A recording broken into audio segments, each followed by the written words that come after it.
All my salutations to Acharya ji. So,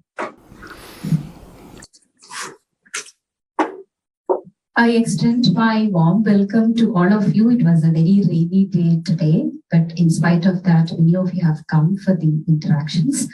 And many of you have also joined online. So I welcome all of you with my whole heart. And today our topic is basically where to draw a line between right and wrong in many activities that we do on a day-to-day basis.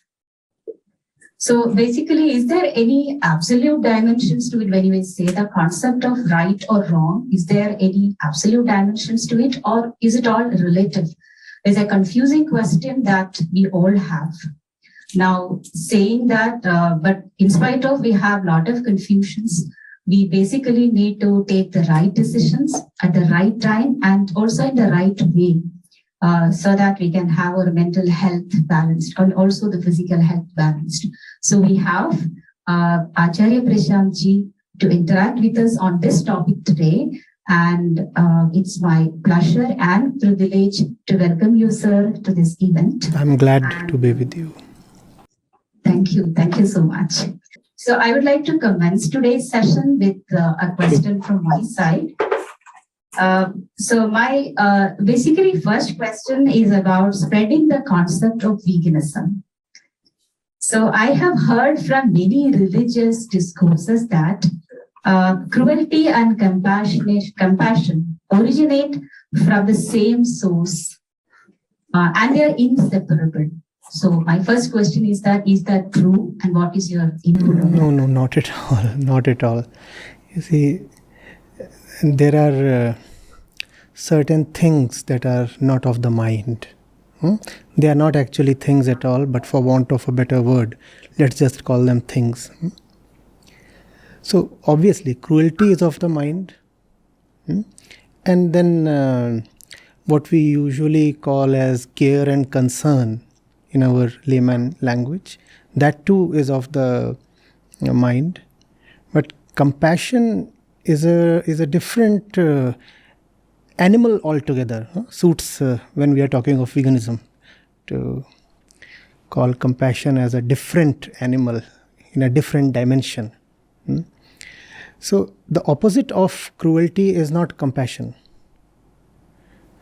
The opposite of cruelty is often either attachment or possessiveness or taking care of those who are related to you by way of self-interest.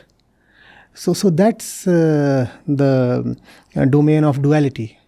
So yes, it is true that the mind wanders about in duality, and then there is hope and there is hopelessness, and then there is friendship, and then there is enmity. So all these are aspects of duality. But compassion does not sit anywhere in the dualistic framework.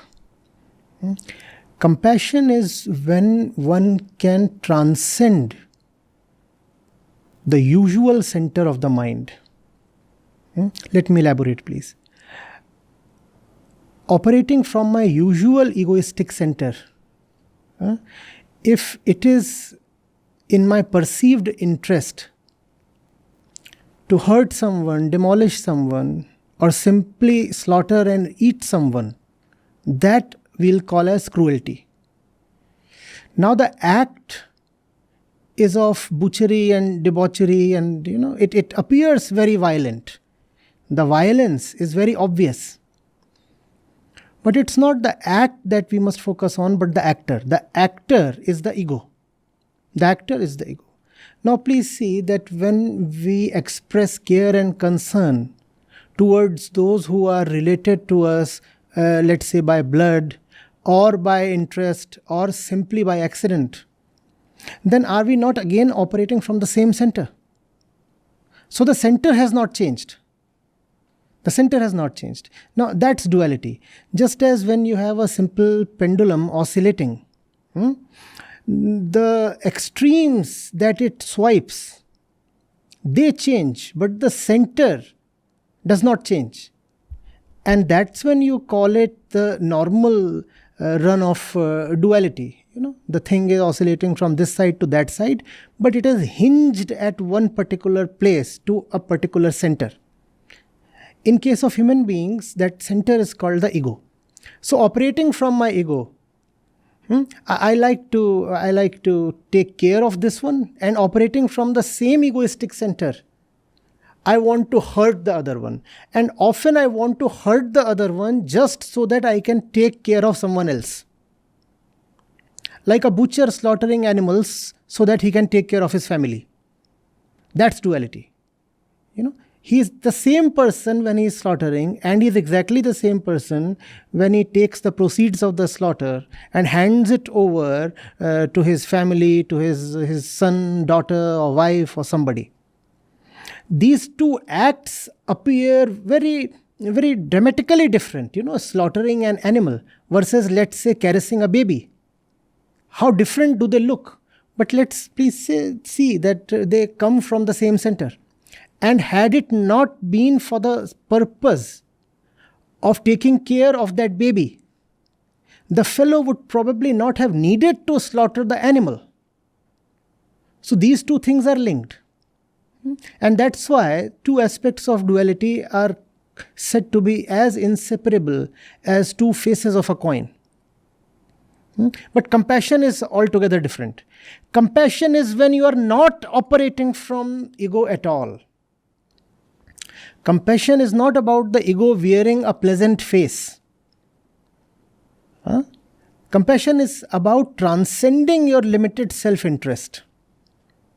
So cruelty and compassion in no way are two sides of the same coin. So when we say that, we actually pull down compassion to the level of cruelty. And when we do that, obviously we have a vested self-interest. We want to prove that the compassionate ones are actually no different than the cruel ones. And in that way, the cruel ones want to save their skin. They want to say, it's a thing of my choice, I'm being cruel. Another moment, another situation, I exhibit compassion. Similarly, you are being compassionate in this particular case. At some other point, you too will become cruel. So there is really no difference between the two of us. So this is, you see, just a very silly kind of tactic that people use to justify their cruelty. Compassion is what makes us human. The usual center of self-interest, which we are calling as the ego, is something that we find among animals as well. Animals too team up. Animals too display friendliness. But only towards those who would be of some tangible use to them. This was, thank you very much, sir. This was actually an enlightening session. I was having this doubt for so many years, ever since I have turned out to be a vegan. I was a vegetarian when after I knew the cruelty behind dairy, I turned out to be a vegan. But ever since I was trying to make people understand what is the essence of veganism, this is one of the questions which I was not able to clearly make people understand. So I think, the second question has no validity now. My second question has whether compassion will stay as a single entity. Now I understood, yes. Please repeat the question, and nevertheless, please. Now the second question was, if they are two sides of the same coin, then whether compassion will exist as a single entity. But from your explanation, I understood that they are not. Obviously. You see, compassion has to exist in a standalone way, not another side of cruelty. It is because, you see, we've used the word compassion very loosely in our vernacular. In our everyday conversations, we use that word in a very unconscious way. So, for example, if a mother is exhibiting a certain behavior towards her child, we start calling that love and sometimes even compassion. But that's not that. That's not that. If I am being good towards someone who is related to me via self-interest, that is not compassion. Compassion is a relationship free of self-interest. You see, the dog on the road can hardly give me anything. In fact, there is a danger if I go close to it, it might turn upon me, bark or even bite. But still, if I want to do something nice to it, that probably comes close to compassion. Taking care of the ones who are related to you by way of a reciprocal arrangement can hardly be called as compassion. I do good to you, and in the bargain you will do good to me. That's not compassion. Taking care of people who belong to your own sect or community or ideology, that too again cannot be called as compassion. Or taking care of people because that would fetch you fame or something, recognition, that again cannot be called as compassion. Wherever self-interest is involved, compassion is ruled out.